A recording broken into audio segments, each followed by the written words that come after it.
Hi, my name's Matt Turner. I'm the executive editor here at Business Insider, and I'm very happy today to have Billy Hult, the president of Tradeweb, which has just gone public, here to talk. Thank you for having me.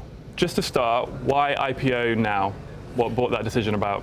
Why now? We just felt like it was the right time. You know, the company has had such an interesting ownership structure over all these years, and we felt it was the right time to be a public company. We felt like the businesses had gotten mature enough.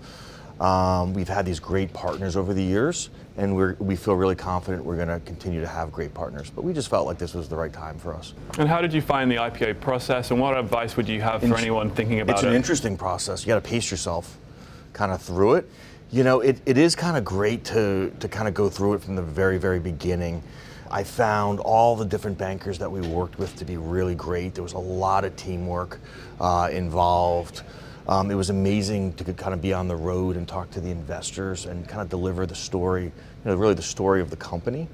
That was really rewarding. It was a whirlwind. You know, we just got back from our road show.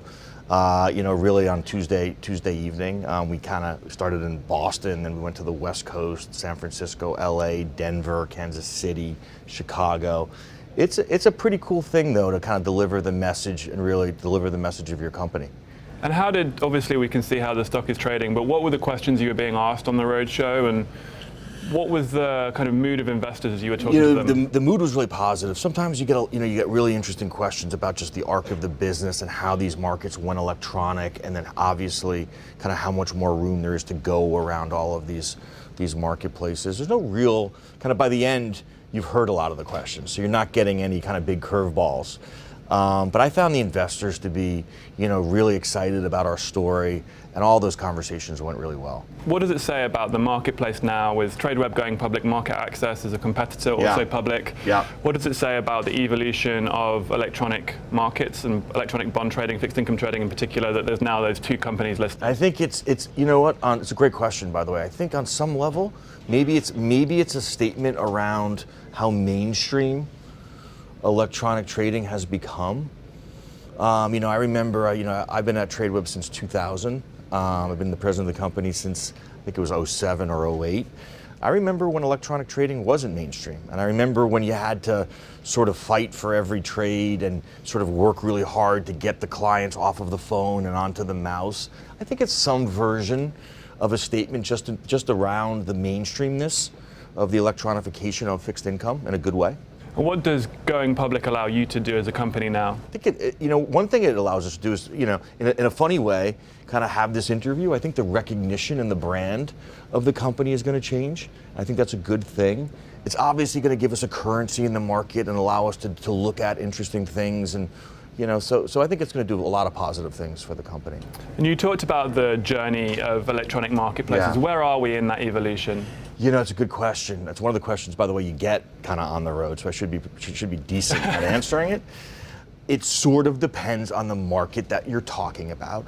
That being said, you know, what's interesting is all of these markets that we are in still have room to grow. You know, Tradeweb started off in the US government bond market all these years ago, and there's still room to go in government bonds around electronification. So they all kind of do.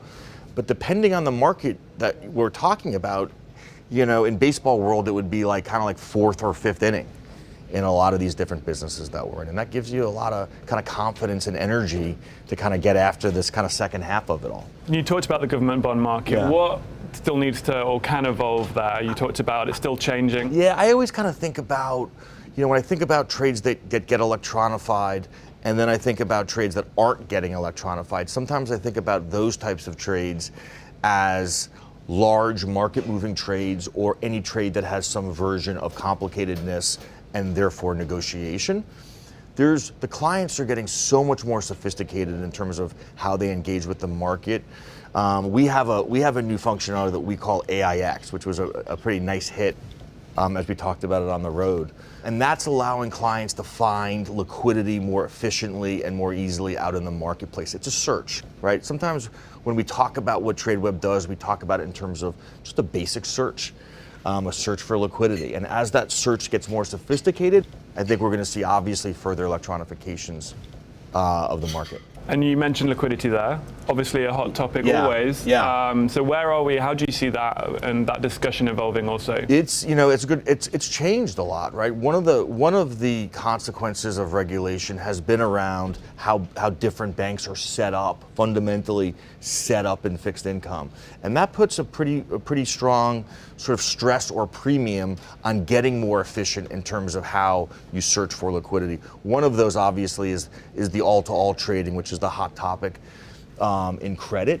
But in the rates market, it sometimes is about these things that we call AIX, which is an algorithm. It's a market data feed that allows clients to be more efficient in terms of how they find liquidity. You asked me what inning we are around electronification.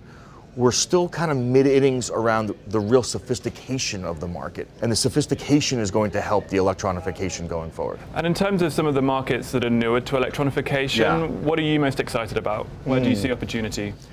You'd almost still describe kind of credit as newer in some ways, even though MarketAxess is obviously a great company.